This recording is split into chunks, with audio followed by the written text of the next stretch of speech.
ఈరోజు లక్ష్మీ పార్వతి ఒక press meet పెట్టింది. అందులో మినుకులు చెనుకులు మొత్తం మీద ఒక హైలైట్ రా వీడియో ఒకటి బయటకు వచ్చింది. ఏంటి ఆ వీడియో అంటే, పాపం మన మైక్ ఆఫ్ చేయలేదనుకుంటా, మాట్లాడుతూనే ఫ్లోలో కొన్ని వర్డ్స్ ఉపయోగించేసింది. ఆ వర్డ్స్ ఫస్ట్ ఆఫ్ ఆల్ అసలు ఏ విషయం మీద తన ప్రెస్ మీట్ పెట్టిందంటే, నరెడ్డి సునీతారెడ్డి, రాజశేఖర్ రెడ్డి అంటే సునీతారెడ్డి భార్యాభర్తలు ఇద్దరు కూడా మొదట తెలుగుదేశం పార్టీ భావజావాలు ఉన్న వాళ్ళేనంట. అందుకని చెప్పి వాళ్ళు తండ్రిని 2000 అంటే రాజశేఖర రెడ్డి చనిపోయిన తర్వాత ఆయన్ని అంటే కాంగ్రెస్ పార్టీలోనే ఉంచారు, వైఎస్ఆర్ పార్టీలోకి రానివ్వకుండా ఈ ఉండటంలో కీలక పాత్ర పోషించింది చంద్రబాబు నాయుడు అని చెప్పి చెప్తుంది లక్ష్మీ పార్వతి. సో దీని గురించి మనం మాట్లాడదాం. నిజంగా చెప్తున్నా, ఈ లక్ష్మీ పార్వతి ఎంత అంటే వయసులో పెద్దదై మాట్లాడలేకపోతున్నామో తెలియదు, కానీ ఇట్లాంటి రోత మాటలు బోకు మాటలు మాట్లాడటంలో దీన్ని మించిన వాళ్ళు ఇంకెవరు లేరు. హార్మోని పెట్టా ఎట్లా పడితే అట్లా వాయించేసింది. ఎక్కడికి పోతే అక్కడికి కళా ప్రపూర్ణలు మిమ్మల్ని చూస్తేనేమే కళలు ఉట్టి పడుతున్నాయని చెప్పి, ఎందుకంటే వాళ్ళకి గానా భజన చేసి వాళ్ళ దగ్గర నుంచి డబ్బులు తీసుకుంటారు. ఇంకా చెప్పాలంటే ఇది ఒక మేజువాణి టైప్ లాంటిది. అంటే ఇంకా చాలా సంస్కారం అడ్డం వస్తుంది, అందుకని చెప్పేసి మాట్లాడలేకపోతున్నాం. కానీ సిగ్గుశరం ఉండాలి. ఎందుకంటే రాజశేఖర రెడ్డి గారు అలాగే వివేకానంద రెడ్డి కాంగ్రెస్ పార్టీలో పుట్టారు, కాంగ్రెస్ పార్టీలో రాజకీయ ప్రస్థానం మొదలుపెట్టారు, కాంగ్రెస్ పార్టీ కోసం పనిచేశారు. రాజశేఖర రెడ్డి గారు కాంగ్రెస్ పార్టీలో ఉంటూ చనిపోయారు. తర్వాత వివేకానంద రెడ్డి అనేటువంటి వ్యక్తి కాంగ్రెస్ పార్టీ ఆ రోజు అధికారంలో ఉంది కాబట్టి ఆ పార్టీ ఆవుభావాలు అతని దగ్గర ఉన్నాయి కాబట్టి బయటికి రాలేకపోయాడు. 2009లో అయిపోయిన తర్వాత 12 పార్టీ పెట్టి 14కు ముందు కూడా వైఎస్ సునీతారెడ్డి లాంటి వాళ్ళని బతిమలాడి, అమ్మ తీసుకురా నాన్న కాంగ్రెస్ పార్టీలో ఉండి మేము వైఎస్ఆర్ కాంగ్రెస్ పార్టీలో ఉంటే మాకు సిగ్గు తలగొట్టేసినట్టు ఉంటుంది, పాపం దయచేసి రమ్మని చెప్పు అని చెప్పేసి బతిమలాడి తీసుకొచ్చారు మీరు. ఆ రోజు చరిత్ర మర్చిపోయారు వీళ్ళు. సో కాంగ్రెస్ పార్టీ ఆంధ్ర రాష్ట్రంలో పూర్తి స్థాయిలో పతనం అయిపోయిన తర్వాత అప్పట్లో ఆయన వివేకానంద రెడ్డి గారిని తీసుకొచ్చి పార్టీలోకి తీసుకురావటం జరిగింది. అంటే నేను అడిగేది ఏంటంటే, ఆ రోజు మీరు కాళ్ళు వేళ్ళ పట్టుకొని బతిమలాడి ఆయన్ని పార్టీలోకి తెచ్చుకొని ఈరోజు నరెడ్డి రాజశేఖర రెడ్డి సునీతారెడ్డి అక్కడ ఉండమని చెప్పారు కాంగ్రెస్ పార్టీలో.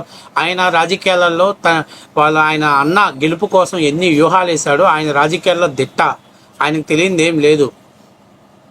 ఆఫ్టర్ ఆల్ సిల్లి కూతురు చెప్తే ఎట్లా అయిపోయింది, ఆయన తెలియకుండా ఉంటుందా? నువ్వు కానీ నా ఇంటి గారికి ఎన్ని పోటీ పొడిచారు, అందుకని నేను కాంగ్రెస్ పక్షాన వైఎస్ఆర్ జగన్మోహన్ రెడ్డి పక్షాన చేరని చెప్పినట్టు అందరూ అట్లా చేయరు. వాళ్ళు స్వతహాగా కాంగ్రెస్ పార్టీలో ఉన్నోళ్ళు, మీకు సీఎం కుర్చీ రాలేదని జగన్మోహన్ రెడ్డి బయటకు వచ్చాడు, ఇది వాస్తవ విషయం. దాని పరిణామాలలోనే జరిగినటువంటి దాంట్లో వాళ్ళకి స్వతహాగా కాంగ్రెస్ డిఎన్ఏ వాళ్ళ బాడీలో ఉంది కాబట్టి వాళ్ళు కాంగ్రెస్ పార్టీలో అలా కొనసాగారు.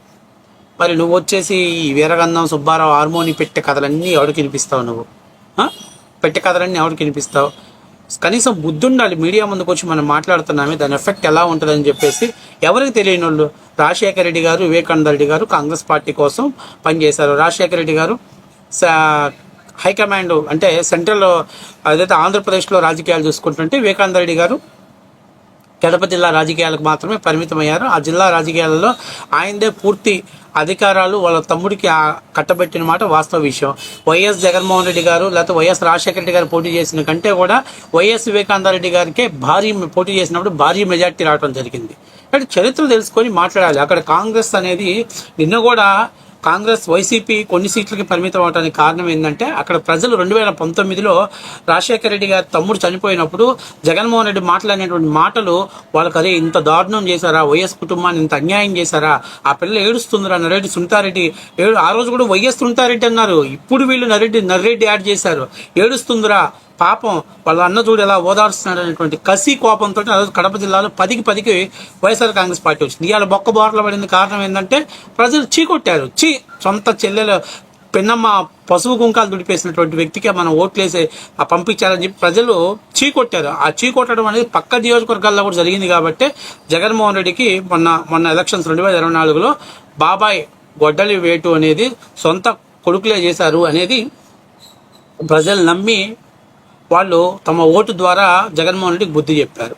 ఈ పంకజం లేకపోతే ఈ హార్మోని పెట్టే మీడియా ముందుకు వచ్చి వాళ్ళు స్వతహాగా టీఎన్ఏ టెస్ట్ టీడీపీలో ఉన్నారు, వాళ్ళు అలా ఆపారు. ఇది మామూలుది కాదురా నాయన. చింతామణి కూడా సిగ్గుతో తలదించుకునిద్ది. మేజువాణి భోగం మేళాల్లో నడిపిన వాళ్ళు కూడా లక్ష్మీపార్వతిని చూస్తే సిగ్గుతో తలదించుకుంటారు. అర్థమైందా? వాళ్ళ మీద మేము 10 రెట్లు బెస్ట్ లక్ష్మీపార్వతి మీద అనే తట్లుగా ఉంటారు. ఈ సిగ్గు శరం ఏం లేదు.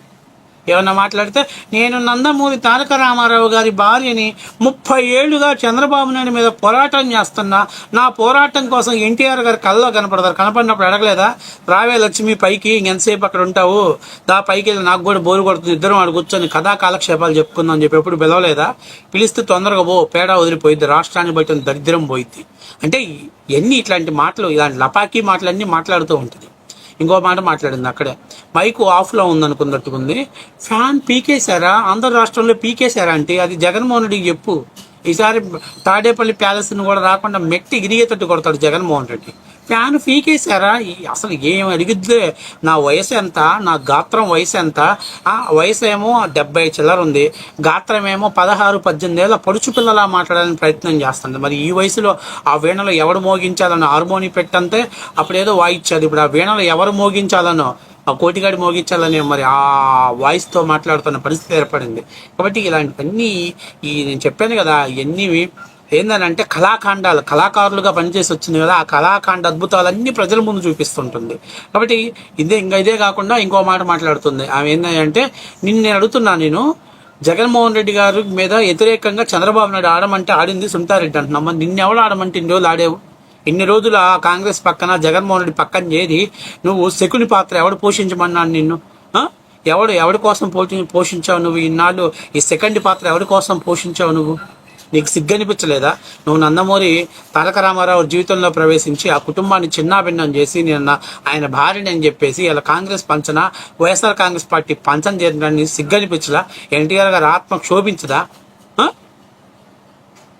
కనీసం బుద్ధి జ్ఞానం ఏం లేదు. ఇంకా నాకు ఇంత వయసు పెరిగిందే, ఇంకా ఈ టైంలో కూడా నాకు అవసరమా? సరే ఏదో జరిగిపోయింది, నేను వస్తా ఏమన్నా అదే 1000 ఎకరాల భూస్వామిని కాదు, ఏదో కూటికి గతి లేక వచ్చాను, ఎన్టీఆర్ ఫంక్షన్ చేరాను, ఆయన పుణ్యం అంటూ కాస్త కూస్తో సంపాదించుకున్నాను, ఇప్పుడు దాకా సంపాదించుకున్నాను, ఇంక చాలు. పద్దాకల అరిగిపోయిన గ్రామ ఫోటో లాగా పద్దాకల నామకుడు ఎన్టీఆర్, నాకెంటి ఓడు పొడిచాడు చంద్రబాబు నాయుడు, ఇదే పాట పాడుతూ ఉంటే ప్రజలకు కూడా చూసి చిరాకు పుట్టుద్ది. అసలు లక్ష్మీపార్వతిని చూసినా ఒకటే, ఇంకొక పర్సన్ చెప్తున్నాను, ఇప్పుడు నేను చెప్పకూడదు, అలా చూసినా ఒకటే ఫీలింగ్ కలుగుతుంది ప్రజలందరికీ కూడా. కాబట్టి నేను ఇంకొక మాట ఏం చెప్తున్నానంటే, ఆమె పక్కన ఇంకోటి వచ్చి చెప్తున్నాడు, మేడం ఒక ఇంటర్వ్యూ ఇవ్వండి మేడం, మన పార్టీ సంబంధించిందే, మహిళ మన పార్టీ సంబంధించిందే అని చెప్తున్నాడు వాడు. అవును, వాళ్ళ పార్టీ ఛానళ్ళు అయితేనే వాళ్ళకు అనుకూలమైన క్వశ్చన్లు అడుగుతారు, వాటికి అనుకూలమైనటువంటి సమాధానాలు చెప్పిద్ది, వాటన్నిటిని కట్ చేసి చంద్రబాబు నాయుడు వెన్నుపోటు, చంద్రబాబు నాయుడు దొంగ, చంద్రబాబు నాయుడు సొంత మామకి చెప్పులు దండేశాడు, ఇలాంటివన్నీ పబ్లిసిటీ చేసుకొని పాపగండం చేసుకొని ఇంకా ఎన్టీఆర్ గారి ఎన్నుపోటు కథ గురించి ప్రజల్లో సజీవంగా ఉంచడం కోసం ఈ బోడిదాని చేత ఇంటర్వ్యూల మీద ఇప్పించేది. అందుకే వాళ్ళు అది అట్లాగా సజీవంగా జనాల్లో ఉండిపోవాలి. చంద్రబాబు నాయుడు అంటే దాన్ని గుర్తుపెట్టుకునేలా ప్రజలు ఉండాలని దానికోసం ఇష్ట ప్రయత్నాలు చేస్తే మళ్ళీ తెలుగుదేశం పార్టీ అనుకూలమైన ఛానల్స్ ఇంటర్వ్యూ ఏదయ్యో ఇచ్చిందనుకో తాట తీస్తారు కదా. తెలుగుదేశం పార్టీ అనుబంధమైన మాలంటలకు 1 గంట ఇంటర్వ్యూ ఇచ్చుడు, నిన్ను బజార్లో నీ బతికేందో బయట పెడతాం మేము. నేను ఈరోజు స్ట్రైట్ క్వశ్చన్ అడుగుతున్నా, మొదటి భర్త వీరగంధం సుబ్బారావుకు విడాకు లేకుండా ఎన్టీఆర్ని ఎట్లా పెళ్లి చేసుకుంటావు? నీకు ఎలా పెళ్లి చేసుకుంటా? పెళ్లి చెల్లిద్దా? హిందూ చట్ట ప్రకారం నువ్వు మాట్లాడితే నేను హిందూ దేవుల్ని పూజిస్తాను, నాది హిందూ సంస్కృతి, నేను తెలుగులో పాండిత్యం తీసుకున్నాను అని చెప్తావు కదా. మరి నేను అడుగుతున్నాను, వీరగంధం సుబ్బారావు విడాకులు తీసుకోకుండా నువ్వు పెళ్ళేట చేసుకుంటే ఏమంటారు దాన్ని? నువ్వు ఒక్కసారి ఆయనకంటే భార్య చనిపోయింది, నీకు భర్త బతికుండగా విడాకులు తీసుకోకుండా పెళ్లి చేసుకున్నా నిన్నేమనాలి చెప్పు? ఆయన ఏమంటానికి లేదు, ఎందుకంటే ఆయన భార్య చనిపోయింది. ఆయన భార్య ఉండి పెళ్లి చేసుకుంటే వేరేగా అనుకోవచ్చు, కానీ ఆయన భార్య లేకుండా పెళ్లి చేసుకున్నా లేదు కాబట్టి చేసుకున్నాడు. మరి నీకు మొగుడుండి కూడా వివాహం ఎందుకు చేసుకున్నావు? ఇలాంటి క్వశ్చన్ చాలా అడుగుతారు. అసలు లక్ష్మీపార్వతి వస్తా నీదేంది, నీ ఆస్తులు ఏంది, వాళ్ళు నీకున్న ఆస్తులు ఏంది బయట పెట్టమని అడుగుతారు. అందుకని తెలుగుదేశం పార్టీకి లేదా న్యూట్రల్గా ఉన్న ఛానల్ని టచ్ కూడా చేయదు.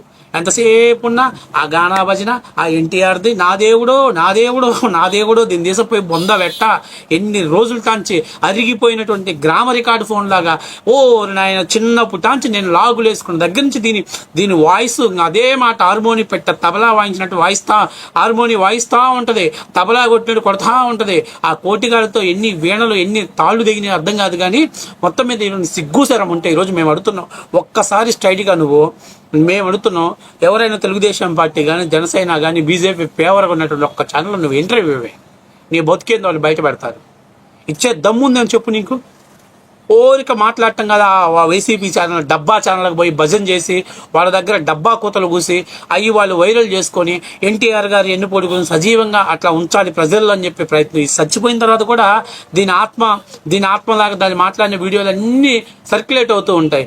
ఆ నారా లోకేష్ చెప్తున్నా తొందరగా ఇది ఏదో జైల్లో మింగండ్రా నాయన, ఎందుకు ఇక్కడ బయట ఉండి ఇక ఇప్పుడు ఈ వయసులో ఏం చేస్తుందిలే, ఈ వయసులో ఉండి కూడా ఏం చేస్తారు, శుభ్రంగా అడేసి లేకపోతే శుభ్రంగా అసలు భారతదేశంలో ఎన్ని యాక్సిడెంట్లు అవుతాయో ఇది మాత్రం సేఫ్గా ఉంటుంది. ఎందుకు మరి దాన్ని బాపి చరాజీవి అన్నారు కదా పెద్దలు, అందుకని చెప్పి అంత తొందరగా ముగియదు చాప్టర్.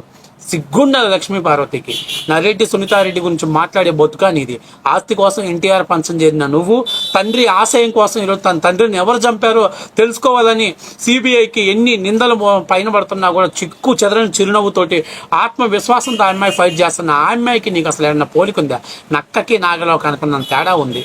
నువ్వు చీర సింగారిచ్చినా చీర పైకెత్తినా భూదేవి కూడా సిగ్గుపడిద్ది. పెద్దోళ్ళు సామెత జాతురే, పోలి నీ మేళ వెన్నాళ్ళేనంటే నా గుణమైన చంపుకుంటాను కానీ నా రంకు భాగవతం వదిలిపెడతానా అని చెప్పింది. 70 ఏళ్ళ వయసు వచ్చినా ఇంకా ఈ వయసులో కోటిగారి దగ్గర నుంచి మొదలు పెట్టుకొని ఎవరన్నా పడుచు పిల్లైనట్టు ఇట్ట మరి ఈ వయసులో ఎవరిని మూతి తిప్పి ఎవరిని ఇంకా ఎవరి ఆత్మకథలు రాయాలో ఎవరి ఆత్మకథలకు జీవిత కథలకు ముగింపు పెట్టాలో నాకు అర్థం కాదు. కానీ నీకు సిగ్గుసరం ఉంటే అసలు రిటైర్మెంట్ ఇచ్చేసి వాళ్ళ కృష్ణారామ అంటూ ఎక్కడికన్నా పోయి కనీసం ఆ రామకోటన్న చేసిన పాపాల సగం పాపాలు పోతాయి.